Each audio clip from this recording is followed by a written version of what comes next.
This is Margaret and H.A. Ray's Curious George in the Snow. This is George.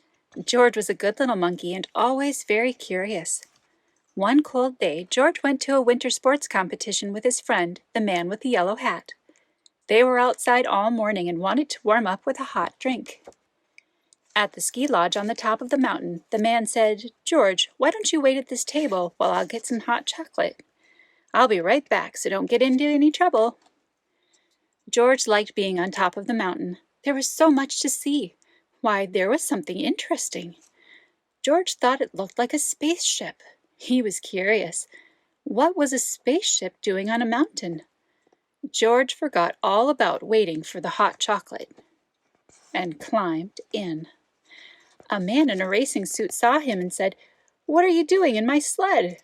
He tried to stop George, but it was too late. The sled shot down the mountain with George inside. This is no spaceship, thought George. This is a rocket. "Stop that monkey!" the man yelled. But George could not stop, and there was no one to stop him as he sped faster and faster through the snow. Suddenly the sled slipped sideways. George didn't know how to steer. The sled swished through some trees and whacked into a pole. Luckily, George was not hurt, but this was not where he was supposed to be. Now how would he get up the mountain? George looked at the sled. It was stuck by the pole. He looked up the pole. Now he could see how a little monkey could get to the top of the mountain. George climbed the pole, and when an empty seat came close enough, he jumped. What a view! From up in the air, George could see everything. As he rode up the mountain, he watched the tiny skiers race down. When he reached the top, George was happy to see the ski lodge. This was where he was supposed to be. George found the table, but he couldn't find the man with the yellow hat. Where could he be? George looked down the mountain. There was someone who looked like his friend. Maybe his friend was going down to get George. But how could George get down the mountain this time? If only he had another sled. Why, here was a monkey-sized sled. George took the sled down and gave himself a push. The sled was quick to pick up speed on the steep mountain. George zigged this way and then that way, then another way altogether. He flew over a hill and landed on the raceway. "It's a monkey!" yelled a boy, and the crowd cheered. "Look out, little monkey!" someone yelled from the crowd. But George was going so fast that the wind roared in his ears and he could not hear. But George could see. He saw a skier right in front of him. Could he stop? No! The crowd gasped as George crashed into the skier and flew up in the air.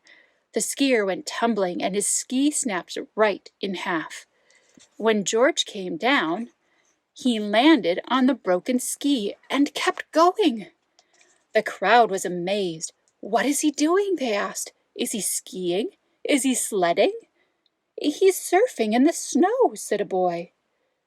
George sailed down the mountain and came to a smooth stop. What a show! The crowd cheered as George took a bow. No one had seen skiing like this before. When the skier arrived, everyone was glad to see him, that he was not hurt, and they cheered for him too. Soon the man with the yellow hat arrived. He was glad to find George. George was glad to finally find his friend. The man with the yellow hat made his way through the noisy crowd to apologize to the skier. "I'm sorry George caused so much trouble," he said. "That's okay," said the skier. "I still have another race and another pair of skis."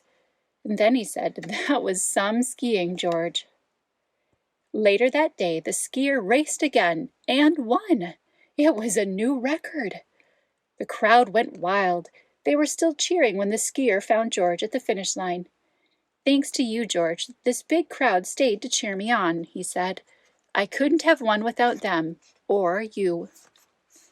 He lifted George to his shoulders, and the crowd cheered once more for their favorite monkey skier, George. The end.